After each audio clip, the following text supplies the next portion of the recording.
Hi. Okay, so this is the story of my first time navigating the subway system in New York when I was 18, and it's also the really long-winded story of why I can't drink coffee.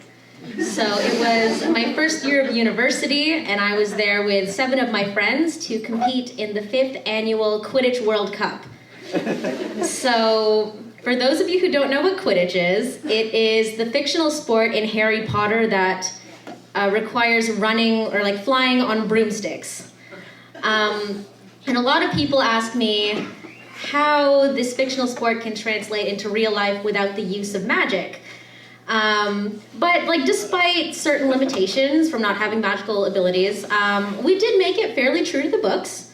So it's this weird, it turned into this weird meld of like basketball, dodgeball, and flag football. So you have the 3 chasers who throw the quaffle into the hoops on the opposite team's 3 posts. You have the beaters who, in the books, take a metal bat and hit what would be the equivalent of a bowling ball at the opposite players of the team and knock them off their brooms so that they fall 20,000 feet onto the floor, which could lead to severe injuries or death.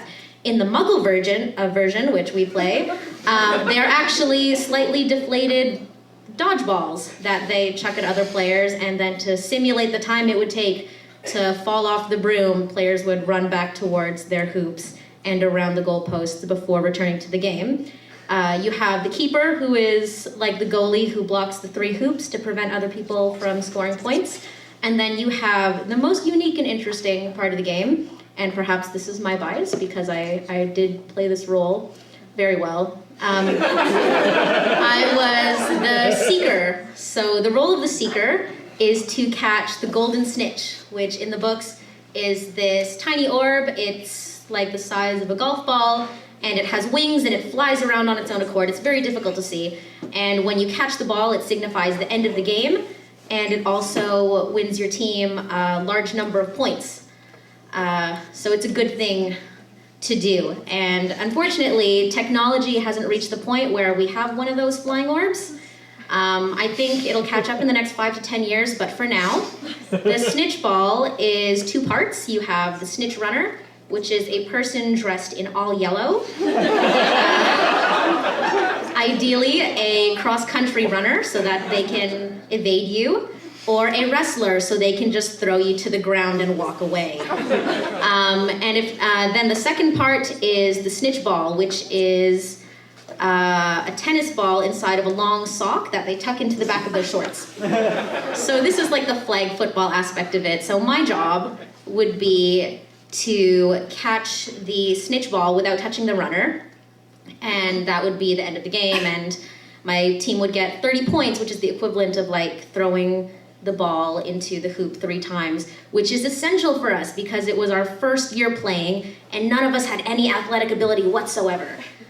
They were all around my size, so like 5'1" and maybe 110 pounds when wet, and we just really liked to read Harry Potter books. So none of us really had any history of playing sports. We just wanted to do it for the love of Quidditch and the love of the books. And a few of the other teams who are competing, and just in case you don't think Quidditch is legitimate, I just want to say that Harvard and Yale have teams, so suck on that. So some of the other teams were just, other fun-loving, nerdy people who just wanted to hang around with like-minded folk. And then there was America's Finest. So America's Finest was not actually the official Quidditch team for their school. They were the rugby team of their military school and noticed the team of their school practicing and thought, let's beat up on some nerds. And that's a quotation, that's a direct quotation, because they said that in the documentary where there's footage of us being like pummeled into the ground by these 6-foot-tall, 200-pound men. So they were... So yeah, it was 7 of my nerdy friends and I at our first time competing at the Quidditch World Cup in New York. There are only 7 members on the team who were supposed to be on the pitch at a time, so we didn't have very many subs because for some reason the thought of playing Quidditch on a competitive level wasn't very appealing to many people at Ryerson. So we played the whole day. They were our second team of the day, which was really daunting because in our first game we played the team that would eventually be the runners-up and go into the finals. And right before playing America's Finals, we witnessed them tackle this girl into a pile of metal chairs and send her to the hospital with a concussion. But anyway, we did our best. We scored no points from throwing the quaffle into the hoops for that entire tournament, but the only points that we did score were from me, because I caught the golden snitch during the America's Finest game. 1, because I'm amazing, but 2, because the part of the snitch that is not objective, the runner, took pity on us because we were so small and because nobody liked this team because they were the bullies. They were the the bad guy that everybody liked to hate on because it was just so easy to. So I scored our team the only 30 points that we ever made that tournament. And because we only made 30 points, we didn't get onto the finals or the semifinals for the next day. So we just got to watch a bunch of scrimmages. And after playing for a full day with no subs, and it is a really hardcore sport, it's full contact, I was just exhausted. We were all so exhausted. I got into my first bar the night before, despite only being 18, and instead of, taking advantage of that and getting super drunk, I just fell asleep on the table because I was so tired. So the next day I thought I need something to help perk me up to get through this. So I went to this food truck that was across the street from where we were playing and ordered this thing called the Vanilla Kubota. What registered when I read that was vanilla. And then I knew it would have some caffeine, which would help boost me.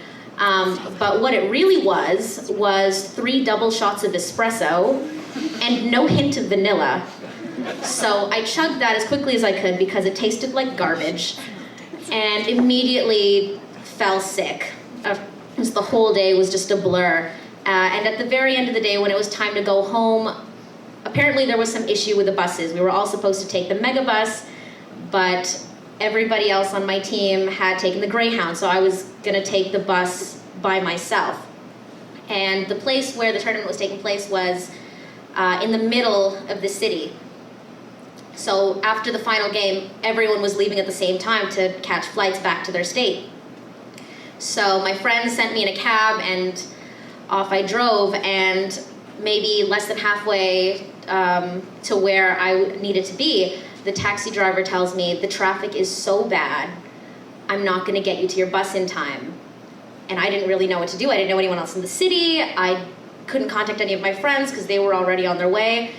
So he said, you're gonna have to take the subway. And I just started sobbing because I'd never done that before. And it's not like the subway system in Toronto where it's like, yes, there's the one U. You're going north or south or east or west. It just tangles all into itself like a ball of yarn. So I just started sobbing and I didn't really know what to do. So, and this has happened very many times since then, where I'm crying in the back and the cab driver saying, don't worry, believe in yourself. It's easy, and he starts listing these directions. You just take this route, you transfer there, and then you take this other car. And I can't give you specifics because I don't remember what he said, and I don't remember it now, and I didn't remember it then, because I did end up getting onto the subway and getting off at the wrong stop. So I'm standing there on the street that I don't know, and I need to be 14 blocks from where I am. I'm looking at the time, and the clock is ticking, and I don't really have time to stop. So with my rolling luggage, my carry-on, and my ukulele in tow, I just start sprinting, just in any direction, and I don't have time to stop. So while I'm sprinting down the street with all of this luggage, I just start screaming at pedestrians, am I on the way to 9th and 14th? And they would say yes, or they would say no, and then I would just go off in the next direction, wherever the next turn was. I'm here today, so that means I did get on my bus. I got the last seat that was there. As soon as I got into the line, I said, "Is this like the bus that goes back to Toronto?" And they said yes, and immediately started sobbing again. Got the last seat on the bus, and as soon as I sat down, I was filled with relief, and then this feeling in the pit of my stomach just started coming up, and it was vomit. And I continued to vomit for the entire 8-hour bus ride to Toronto. And that is why I can't drink coffee. Thank you.